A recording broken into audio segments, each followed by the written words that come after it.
बिस्मिल्लाहिर्रहमानिर्रहीम।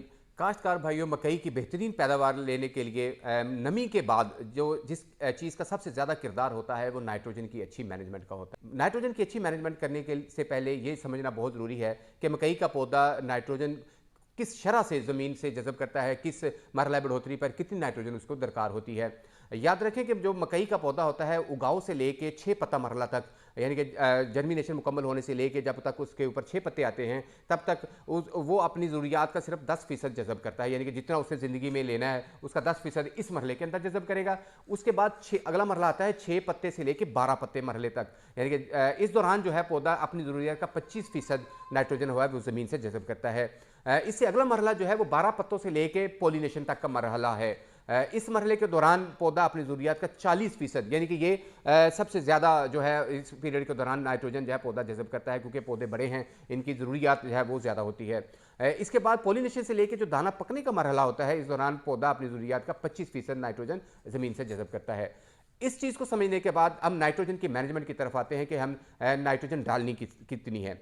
देखिए, जब मकई का पौधा मकई का जो बीज है वो जर्मिनेट होता है, पौधा निकलता है, तो 2 से 3 पत्ते तक उसकी जो ज़रूरियात होती हैं खुराकी अज्जा की, वो तकरीबन बीज से ही पूरी हो जाती हैं। इसके बाद जो अगला मरहला होता है 6 पत्ते पहुंचने तक, जब उसकी जड़ें बनती हैं और वो ज़मीन से जज़ब करना शुरू करता है, तो अगर तो हमने शुरू में डीएपी का इस्तेमाल किया है, खाद का, या एमएपी का इस्तेमाल किया है, तो आप जानते हैं कि उसमें 18% नाइट्रोजन भी होती है। तो ये जो मरला है, अगर वो जो कुछ बीज से पूरा हो रहा होता है और कुछ अगर डीएपी डाली है, तो उससे ये चीज़ जो है उसकी रिक्वायरमेंट पूरी हो जाती है और पौधा 6 मरहला पत्ता तक पहुंच जाता है।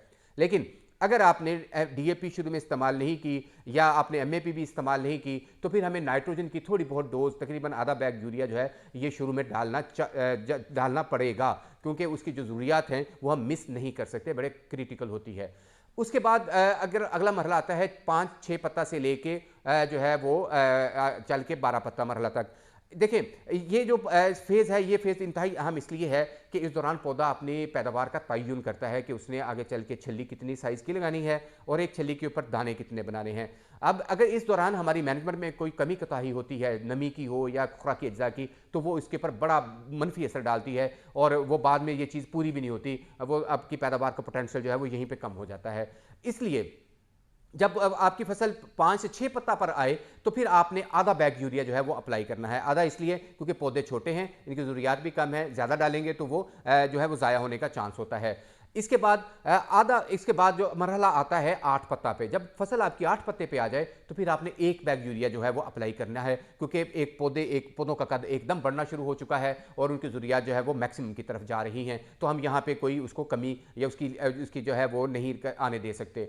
उसके बाद जब 12 पत्ते आ जाएं, तो फिर आपने 1 बैग जो है यूरिया फिर अप्लाई करना है 12 पत्तों पे, क्योंकि अब जैसे मैंने पहले कहा कि ये फेज़ जो है वो मैक्सिमम उसकी अपटेक की है, 12 पत्ते पे हम कमी बर्दाश्त नहीं कर सकते। इसके बाद जब फसल आपकी गोब के करीब चली जाए, जब आपको लगे कि चंद दिनों बाद जो है वो टैसल निकल आएंगे, तो फिर आपने 1 बैग और अप्लाई करना है।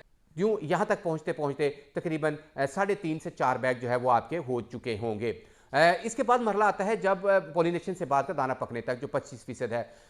काश्तकार भाइयों, ये जो 25% है, ये पौधा जो है वो 2 तरीकों से पूरी करता है। नंबर 1, ज़मीन से जज़ब करता है कुछ हिस्सा उसका, और दूसरे नंबर पे जो पहले जो आपने खाद डाली होती है, पौधा उसको ज़मीन से लेके अपने तने में स्टोर कर लेता है, ज़ख़ीरा कर लेता है या पत्तों में ज़ख़ीरा करता है। और लेकिन वो इस मरहले पे जब छल्ली पकने का या दाना पकने का मरहला आता है, तो जो पौधा होता है ये कुदरती तौर पर जो ज़ख़ीरा शुदा नाइट्रोजन अपनी ज़रूरत से ज़्यादा जो उसने तने में और पत्तों में ज़ख़ीरा कर ली होती है, वो वहाँ से उसको हरकत करवाता है, मूव करवाता है और वहाँ से लेके वो दानों की भराई के लिए उसको इस्तेमाल करना शुरू कर देता है।